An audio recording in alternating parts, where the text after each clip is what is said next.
नमस्ते दोस्तों, स्वागत है आपका इन्वेस्टिंग विज के एक और डीप डाइव वीडियो में। मेरा नाम है Prateek Kumar. I am founder of investing wiz और आपका पर्सनल फाइनेंस मेंटोर। पिछले वीडियो में मैंने मार्च 2025 का जो मेरा पब्लिक म्यूचुअल फंड पोर्टफोलियो है उसका अपडेट शेयर किया था। तो अगर आपने अभी तक वो वीडियो चेकआउट नहीं किया है तो प्लीज डू इट। उस वीडियो में मैंने 52 लाख का जो मेरा पब्लिक पोर्टफोलियो है उसका डिजाइन और उसको डिप्लॉय करने का ब्रेकडाउन एक्सप्लेन किया था। और जैसा मैंने प्रॉमिस किया था, अब मैं लेके आया हूँ fund by fund analysis series, जिसमें मैं हर एक म्यूचुअल फंड जो मेरे पोर्टफोलियो का हिस्सा है उसका हम डीप डाइव एनालिसिस करके समझेंगे कि आखिर मेरी खुद की पर्सनल थीसिस क्या रही थी टू मेक दो selections which I have made in my public portfolio. तो आज का वीडियो डेडिकेटेड है उन फंड्स के लिए जो कि मेरे पोर्टफोलियो का फाउंडेशन बनाते हैं, और वो है लार्ज कैप फंड्स। लेकिन इस बार मैं आपको सिर्फ ओवरव्यू नहीं दूंगा, बल्कि आपको डिटेल्ड रिसर्च प्रोसेस के साथ एक्सप्लेन करूंगा कि किस तरह से मैं अप्रोच करता हूं to identify the mutual funds, उनको किस तरह से एनालिसिस करता हूँ, कौन सा सॉफ्टवेयर यूज करता हूँ एनालिसिस करने के लिए, कौन से पैरामीटर्स लगता हूँ, कौन से फिल्टर्स अप्लाई करता हूँ, और आखिर क्या रीजनिंग होती है to make those final selections which I have made in my public portfolio. तो चलिए सबसे पहले समझते हैं कि लार्ज कैप म्यूचुअल फंड्स आखिर होते क्या हैं और ये हमारे पोर्टफोलियो का इतना इंपॉर्टेंट पार्ट आखिर क्यों होता है। तो large cap mutual funds primarily invest करते हैं इंडिया की टॉप 100 लिस्टेड कंपनीज में, जो कि मार्केट कैपिटलाइजेशन के बेसिस में इंडिया की सबसे टॉप और सबसे स्टेबल कंपनीज मानी जाती है। एक तरीके से आप इनको मार्केट के ब्लू चिप स्टॉक्स भी कह सकते हो, क्योंकि इसमें आपको स्टेबिलिटी, प्रेडिक्टेबिलिटी और लॉन्ग टर्म ग्रोथ, ये तीनों चीजें मिल जाती हैं। और जब आपका पोर्टफोलियो साइज 52 लाख जैसे सिग्निफिकेंट लेवल पे हो तो स्टेबिलिटी आपके लिए और भी क्रूशियल हो जाती है। तो मेरा अप्रोच यहाँ पे बहुत ही क्लियर था। मैंने कोई भी फंड को अपने पोर्टफोलियो में रैंडमली पिक नहीं किया। तो मेरे लिए कोई भी फंड को पिक करने के पहले उसके फंडामेंटल्स, उसके रिस्क एडजस्टेड परफॉर्मेंस और उसके हिस्टोरिकल बिहेवियर को इवैल्यूएट करना बहुत ही इंपॉर्टेंट था। तो ये सारे पैरामीटर्स को इवैल्यूएट करने के लिए, म्यूचुअल फंड्स का डिटेल्ड एनालिसिस करने के लिए काफी सारे टूल्स अवेलेबल हैं, जैसे कि स्क्रीनर, टिकर टेप वगैरह। मैं पर्सनली टिकर टेप यूज करता हूँ for my mutual fund analysis. ये कोई स्पॉन्सर्ड या एंडोर्समेंट नहीं है टिकर टेप का। This is just one of the tool which I personally use for my mutual fund analysis. अगर आप चाहें तो कोई आप दूसरा सॉफ्टवेयर या टूल भी यूज कर सकते हैं, जो भी आपको सूट करे। चलिए अब मैं स्क्रीन शेयर करता हूँ और आपको स्टेप बाय स्टेप लेके चलता हूँ थ्रू माय प्रोसेस। तो चलिए मैं आपको tickertape.in पे लेके चलता हूँ और इसके स्क्रीनर फीचर पे हम जाते हैं, जहाँ पे हम म्यूचुअल फंड का डिटेल एनालिसिस करते हैं। तो यहाँ पे आप स्टॉक्स और म्यूचुअल फंड दोनों सिलेक्ट कर सकते हैं। तो let me select mutual fund and उसके बाद मैं क्लिक करूंगा स्टार्ट स्क्रीनिंग पे। तो चूंकि इस वीडियो में हम लोग लार्ज कैप फंड्स डिस्कस कर रहे हैं, तो I will go under equity में 23 डिफरेंट फंड्स अवेलेबल है। इसमें से हम लोग इंटरेस्टेड है लार्ज कैप फंड में, तो I will select large cap fund over here. AUM जो है वो हमको यहाँ पे मिनिमम 5000 करोड़ का चाहिए। AUM stands for asset under management. इसका मतलब टोटल असेट्स कितने मैनेज कर रहा है वो पर्टिकुलर म्यूचुअल फंड। तो मिनिमम हम चाहते हैं कि कोई भी फंड है जो मिनिमम 5000 करोड़ का असेट मैनेज कर रहा हो, उसके नीचे वाले फंड्स में हम इंटरेस्टेड नहीं है। ओके, तो यहाँ पे मैंने AUM 5000 करोड़ का सिलेक्ट कर दिया है। उसके अलावा हम कुछ यहाँ पे एडिशनल फिल्टर्स अप्लाई करेंगे। तो सबसे पहले हम रिटर्न्स में जाते हैं। तो यहाँ पे हम 4 इंपॉर्टेंट जो फिल्टर्स हैं वो लगाएंगे। सबसे पहले हम कैगर पे फिल्टर्स मारेंगे, 3 इयर्स, 5 इयर्स और 10 इयर्स। तो CAGR stands for compounded annual growth return. ये बेसिकली एक तरीके से annualised average increase in value आपको बताता है फंड की over the period of x number of years. इसका मतलब आपका जो फंड है वो एनुअलाइज बेसिस पे कितना इंक्रीज हुआ है in the x number of years. तो ये आपको कंपाउंडेड रिटर्न्स बता देता है ओवर 3 इयर्स, 5 इयर्स और 10 इयर्स। ये बहुत ही इंपॉर्टेंट क्राइटेरिया होता है जिससे आप फंड का परफॉर्मेंस को इवैल्यूएट कर सकते हो। उसके अलावा हम यहाँ पे 3 ईयर एवरेज रोलिंग रिटर्न को भी सिलेक्ट करेंगे। तो 3 ईयर एवरेज रोलिंग रिटर्न जो होता है वो एनुअलाइज्ड एवरेज रिटर्न बता देता है आपको लास्ट 3 इयर्स का, ending with the listed year. Okay, तो ये भी एक बहुत इंपॉर्टेंट क्राइटेरिया माना जाता है।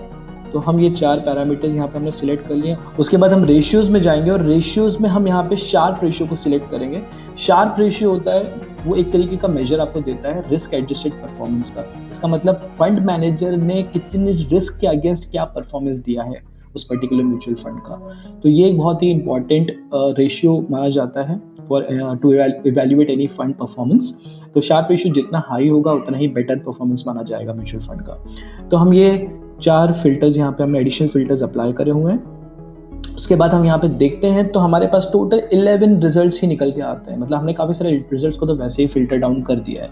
Okay, now what I am going to do is I am going to export all of this into an Excel spreadsheet, ताकि हम इसको और डिटेल में एक्सप्लोर कर सकें। अब स्क्रीन में देख सकते हैं जो मैंने फाइल को एक्सपोर्ट किया है तो नेक्स्ट स्टेप रहेगा, हमें सॉर्टिंग और रैंकिंग करनी पड़ेगी बेस्ड ऑन की परफॉर्मेंस इंडिकेटर्स। तो की परफॉर्मेंस इंडिकेटर्स हमने इसमें जो लिए हैं वो AUM लिया है जो कि 5,000 करोड़ से ज़्यादा का है, एसेट अंडर मैनेजमेंट। ये हमको बताता है कि फंड के पास इन्वेस्टर्स का टोटल कितना पैसा मैनेज हो रहा है। हायर AUM का मतलब होता है कि ज़्यादा इन्वेस्टर्स इस पर ट्रस्ट करते हैं, बेटर लिक्विडिटी है और एक एस्टैब्लिश्ड फंड साइज है। ओके, 3 ईयर, 5 ईयर और 10 ईयर का जो कैगर है, इसका मतलब होता है कंपाउंडेड एनुअल ग्रोथ रेट। ये हमको बताता है कि फंड ने एवरेज कितना रिटर्न दिया है हर साल ओवर द लास्ट 3 to 5 और 10 ईयर्स। एक एवरेज ईयरली रिटर्न बताता है लेकिन कंपाउंडेड, तो इससे आपको एक रियलिस्टिक ग्रोथ पिक्चर दिखती है। ठीक है, 3 ईयर एवरेज रोलिंग रिटर्न जो है, अगेन मैं इस पर एम्फेसाइज करना चाहूंगा कि ये हर एक टाइम पीरियड में फंड ने कैसा परफॉर्मेंस किया उसका इंडिकेटर है। For example her 3 year window में ओवर द लास्ट 10 ईयर्स ये बताता है कंसिस्टेंसी कैसी रही है परफॉर्म आपके फंड की। ओके, अगर फंड हर फेज में अच्छा परफॉर्म करता है तो वो एक डिपेंडेबल फंड माना जाएगा। ओके, यहाँ पे मैं मैक्सिमम ड्रॉ डाउन को लेना भूल गया हूँ दोस्तों, बट जब मैंने फंड का एनालिसिस किया था तो मैंने मैक्सिमम ड्रॉ डाउन भी लिया था, जो आपको बताता है कि मार्केट गिरने पर फंड का मैक्सिमम गिरावट कितनी होती है। तो I forgot to include that in my when I was adding the filters, but we will cover that when I am covering the index mutual funds. Okay, तो जितना कम ड्रॉ डाउन होता है उतना बेटर डाउनसाइड प्रोटेक्शन माना जाता है, जितना ज़्यादा ड्रॉ डाउन होगा उतना हायर डाउनसाइड प्रोटेक्शन जो है वो नहीं माना जाता है। शार्प रेशियो जो होता है ये एक बहुत ही इंपॉर्टेंट मेट्रिक है जो आपको बताता है कि फंड ने जो भी रिटर्न दिया है वो कितने रिस्क के अगेंस्ट दिया है ना। जितना हाई रहेगा आपका शार्प रेशियो, उसका मतलब है उतना ही better reward for the risk you are taking. Generally 1 से ऊपर शार्प रेशियो अच्छा माना जाता है। और तो इन सब फिल्टर्स से मुझे एक आइडिया मिलता है कि फंड में कंसिस्टेंसी है कि नहीं, मार्केट फॉल में कितना गिरा है, उसके रिस्क के अगेंस्ट रिवॉर्ड कितने दिए हैं। तो मैंने सारे फिल्टर्स को अप्लाई कर दिया है, डेटा को एक्सपोर्ट कर दिया है, और अब आप जो स्क्रीन पे देख रहे हो ये एक रॉ एक्सपोर्ट है टिकर टेप का। ठीक है, तो अब हम क्या करेंगे, यहाँ पे सबसे पहले हम यहाँ पे जो है सॉर्टिंग कर देंगे based on the 3 year annual rolling return. तो ये ऑलरेडी आई थिंक सॉर्टेड ही है, इसको हम डिसेंडिंग सॉर्ट पे लगा देंगे तो आप देख सकते हैं कि ये फंड्स जो हैं हमारे पास निकल के आ जाते हैं जिन्होंने 3 ईयर एवरेज में अच्छा खासे रिटर्न्स हमको दिए हैं। उसके बाद हम यहाँ पे नेक्स्ट फिल्टर लगा देंगे CAGR, जिसने हाईएस्ट CAGR दिया है, इसको हम डिसेंडिंग ऑर्डर पे कर देंगे फिल्टर। तो ये भी अपना आ चुका है फिल्टर। उसके बाद 5 ईयर्स के बेसिस पे भी हमारा ऑलरेडी डिसेंडिंग ऑर्डर में यहाँ पे कैगर जो है वो सॉर्टेड है। 3 ईयर्स का जो CAGR है वो भी यहाँ पे हमारा सॉर्टेड है इन डिसेंडिंग ऑर्डर। और शार्प रेशियो जो है ये भी हमारा डिसेंडिंग ऑर्डर में ही शार्प रेशियो डिसेंडिंग ऑर्डर में शॉर्ट लिस्ट नहीं था। और फाइनली आपका आता है असेट अंडर मैनेजमेंट। तो असेट अंडर मैनेजमेंट हम चाहते हैं कि हम जो मैक्सिमम AUM वाला फंड है उसको हम प्रायोरिटाइज करें। ओके, तो now you can see based on the 3 year average return अगर हम देखें तो जो भी 20% से कम फंड्स हैं, इसको अगर वापस इस पर एक फिल्टर अप्लाई करें और फिर जो भी यहाँ पे टॉप 5 फंड्स हैं हम उन्हीं को कंसिडरेशन में लेंगे और बाकी सारे फंड्स को हम लोग टाटा बाय कर देंगे। So now we are left with only 5 funds. तो ये 5 फंड्स में से हमें अपना सिलेक्शन बनाना है। तो जो मैंने क्राइटेरिया यूज़ किया था मोर और less Nippon India large cap और ICICI prudential blue chip fund जो है, ये टॉप 2 फंड्स निकल के आ रहे हैं इस लिस्ट में। ये इन दोनों के बीच में मैं थोड़ा सा कंफ्यूज था कि मैं कौन से फंड के साथ जाऊं, क्योंकि अगर मैं लास्ट 3, 5 और 10 ईयर्स का कैगर के बेसिस पे देखूं तो this scores little better Nippon India, लेकिन लास्ट 5 ईयर्स के कैगर के हिसाब से देखें तो भी ये ज़्यादा इसने स्कोर किया है।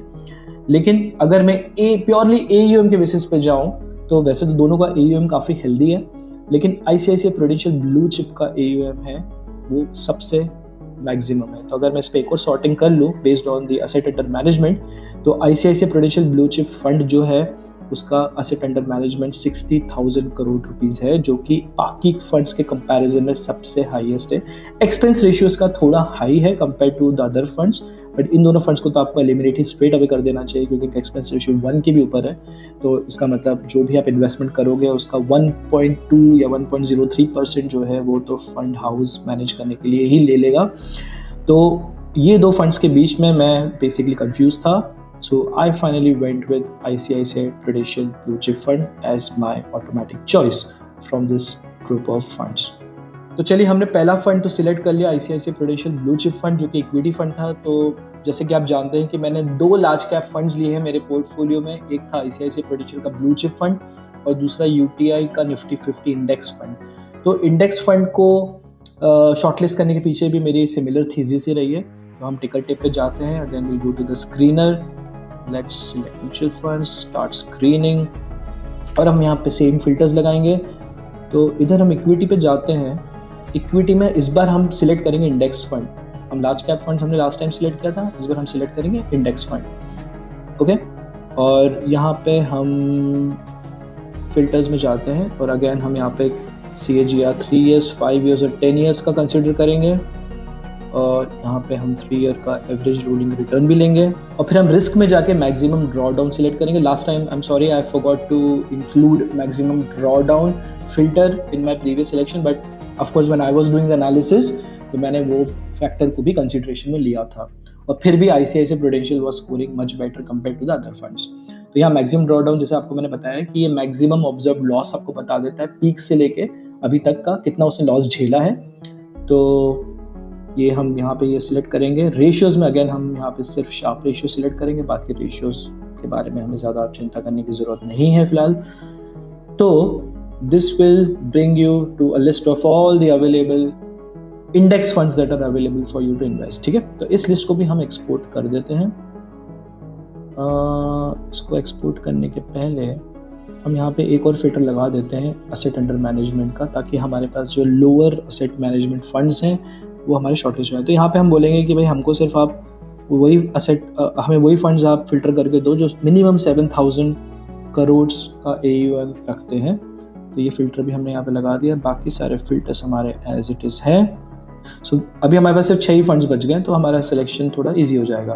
तो let me export this list also. Okay, so जैसा आप मेरी स्क्रीन पे देख सकते हो, I have taken export from ticker tape.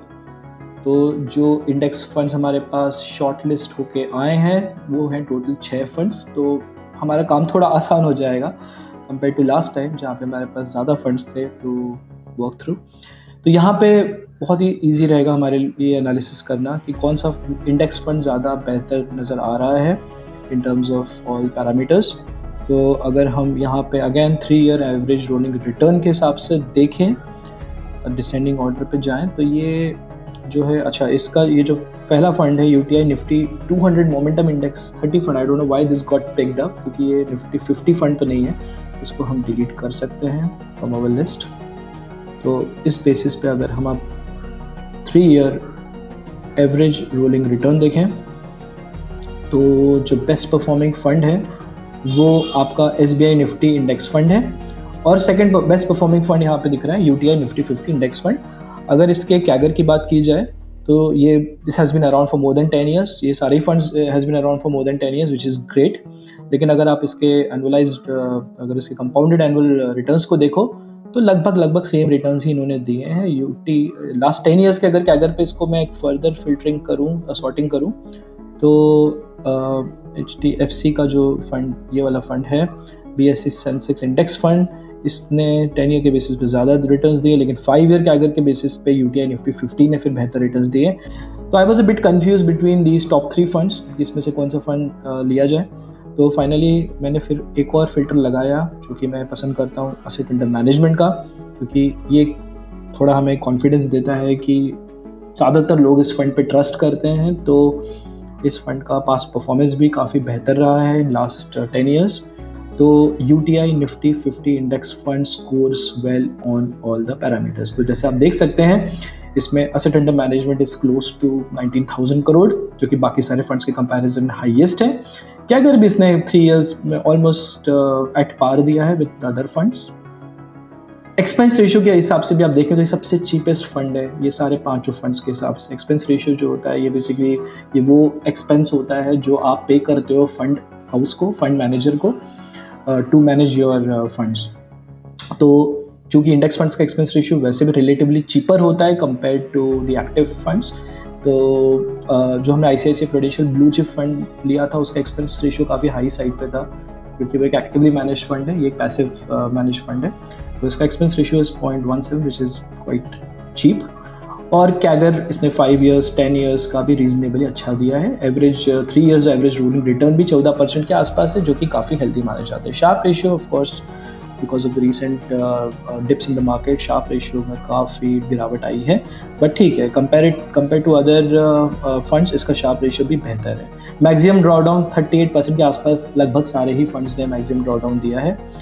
तो ये सारे पैरामीटर्स के बेसिस में I decided to go with UTI Nifty 50 index fund. तो दोस्तों ये था मेरा कंप्लीट रिसर्च बैक ब्रेकडाउन कि कैसे मैंने फिल्टर्स लगाए on ticker tape to basically arrive to the final 2 selections जो मैंने मेरे पब्लिक पोर्टफोलियो में रखे हैं फॉर लार्ज कैप फंड्स, जो कि आईसीआईसीआई प्रूडेंशियल का ब्लू चिप फंड है और इंडेक्स फंड में यूटीआई निफ्टी 50 का इंडेक्स फंड। तो ये 2 म्यूचुअल फंड्स मैंने सिलेक्ट किए हैं as a large cap picks for my portfolio. तो ये प्रोसेस कोई भी स्पॉन्सर्ड या बायस्ड अप्रोच पे बेस्ड नहीं थी, ये purely data driven based approach थी। जो मैंने आपको अभी करके दिखाया है कि क्या पैरामीटर्स यूज किए मैंने, ये प्योरली डेटा ड्रिवन सिलेक्शन था based on its past performance, volatility और रिस्क एडजस्टेड रिटर्न्स। तो अगर आप भी आपके पोर्टफोलियो के लिए लार्ज कैप फंड सिलेक्ट करना चाहते हो तो you can follow a similar approach if you like, लेकिन आप किसी भी यूट्यूबर के रिकमेंडेशंस पे बिल्कुल ना जाइए, इंक्लूडिंग मी। आप आपकी खुद की थीसिस रखिए, अपने खुद के फिल्टर्स अप्लाई करें। अगर आपको लगता है कि मैंने कुछ की फिल्टर्स मिस करे हैं तो आप वो फिल्टर्स को कंसिडरेशन में ले सकते हैं